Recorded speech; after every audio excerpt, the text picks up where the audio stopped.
have so many memories of playing games on my PC, on my DS, my GameCube, my PS2 in the 2000s while I was growing up. And so I really want to talk about like the games that defined my childhood, my favorite games that I played so much and was obsessed with when I was a kid. I'm going to go in order of release date because honestly, I don't remember the order in which I started playing these games. I was like 5 years old. But firstly, the game that came out in 2001, and that game was played on my GameCube, which was my favorite console growing up, and it was Super Smash Bros. Melee. So this game, I don't have the cover for because, wow, it's been decades since I picked this up. But anyway, I love this game so much. Me and my sister would play it. It's combat where you literally just fight other people until you die.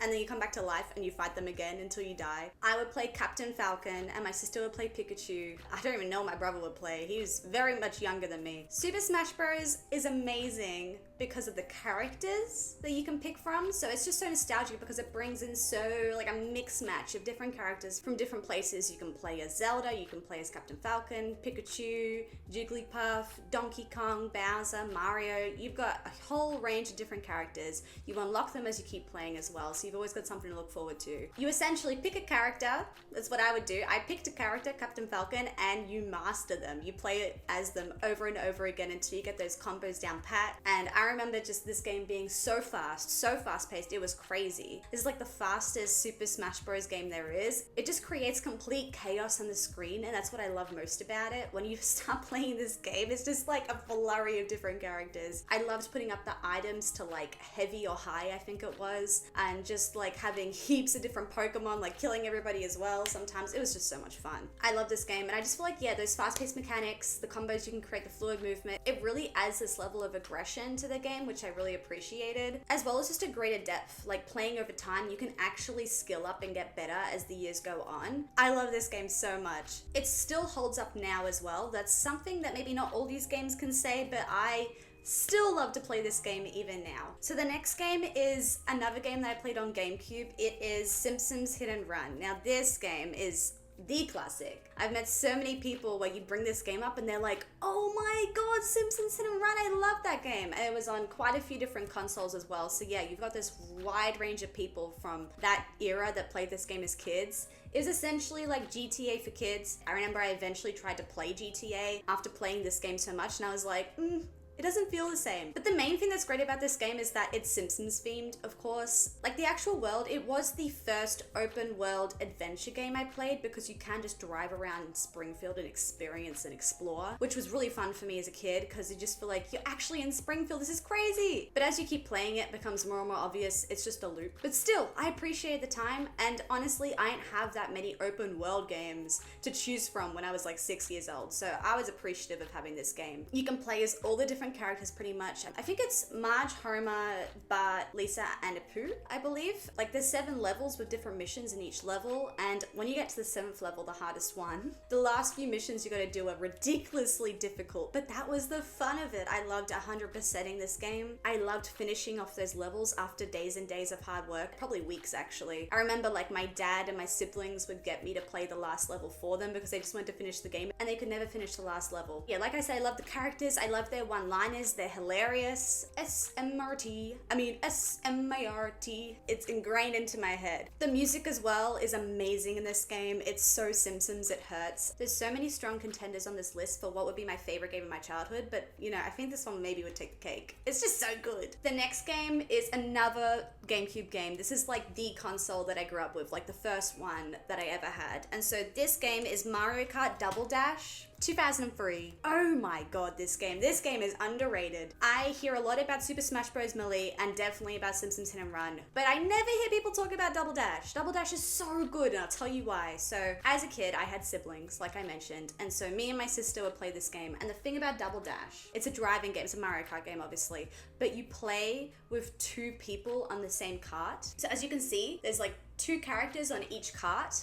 And so say I pick Mario and my sister picks Luigi. I'll be at the front driving as Mario, and then she'll be on the back as Luigi, like throwing all the items. I loved this because it just added a different strategy to the game. Firstly, the person on the back, my sister, she got so good at items, it was insane. It allows the person at the front to fully focus on driving and the person at the back to fully focus on items. Our strategy was like on point. We were so in sync in that cart. Secondly, they add in this mechanic where the person at the back, my sister, she could shove our cart into other carts that were next to us, and she also got extremely good at this. I started incorporating into my driving strategy, like lining myself up next to other characters so we could push them off the edge of cliffs and stuff like that. And thirdly, the other reason it's so great is because you can double up on holding items. So I could hold items and she could hold items, and we could figure out which one we wanted to throw. If we wanted to quickly switch over, I could throw a different item for us. So yeah, I grew up playing Mario Kart like this, playing with my sister on the same cart. I then obviously played DS and Wii Mario Kart as I got older,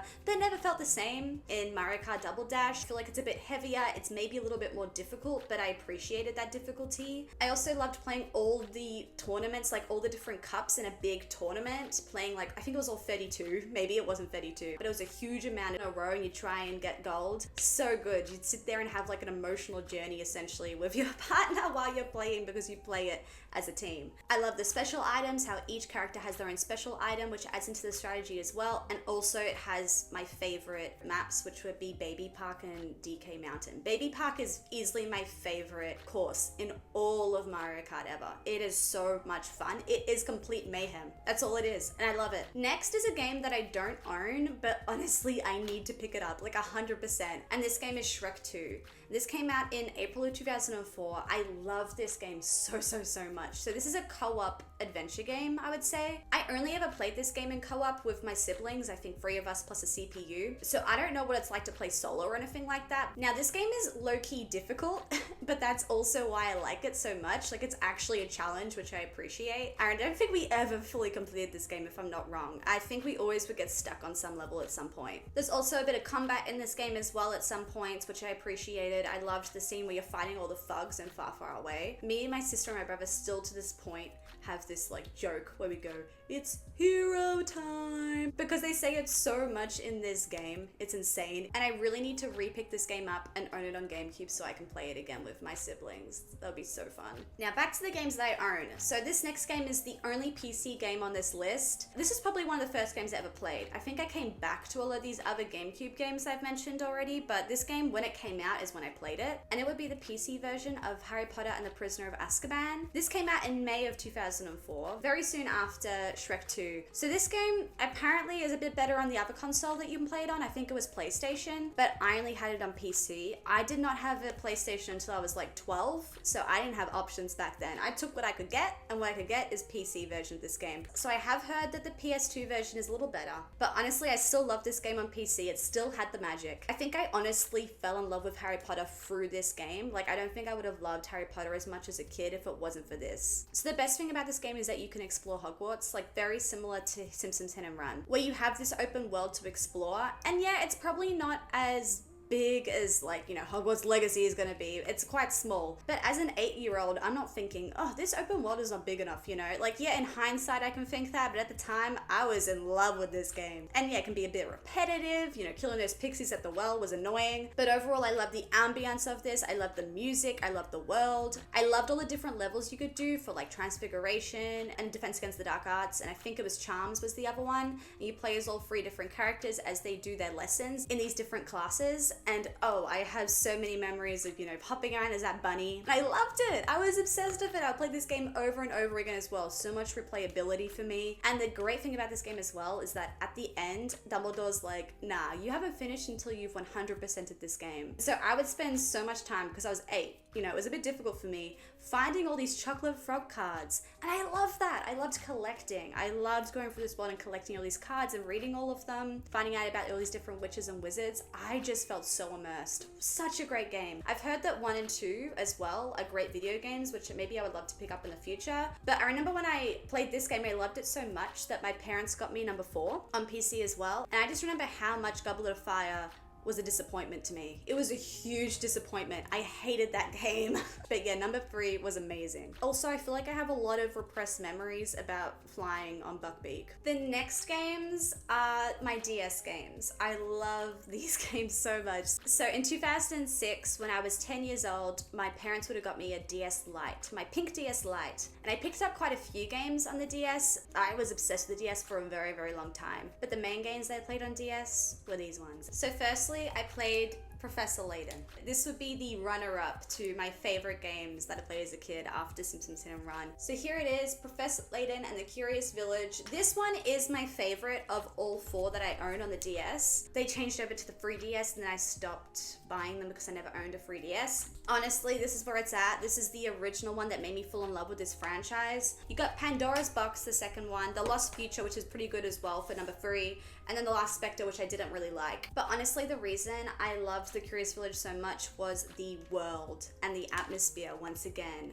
It's sort of an open world. You can go around and explore as well, which I liked. The music is amazing. The music is incredible. It's like orchestra and this French accordion. Very much into the soundtrack. I remember the main theme song of this video game I listened to a lot. And also from the second game as well, I listened to quite a few songs of that as well while studying in my high school years. But yeah, amazing music, amazing atmosphere, world building. But overall, this game is a puzzle game. So you play all these different little mini puzzles throughout the world. And that's honestly how I developed a lot of my problem solving skills, is by playing games like this. Now I can go play these games and it's so easy because I remember all the answers and I can think that way a lot. But at the time, I used to get so stumped on so many of these puzzles. And I had so much fun doing so. I remember just playing through this game over and over again as well. I played through it quite a few times. I think the art style is amazing and the graphics and the cutscenes are incredible. I feel like I'm watching an anime movie when these cutscenes are going on. They're just incredible. I remember I used to look forward to them so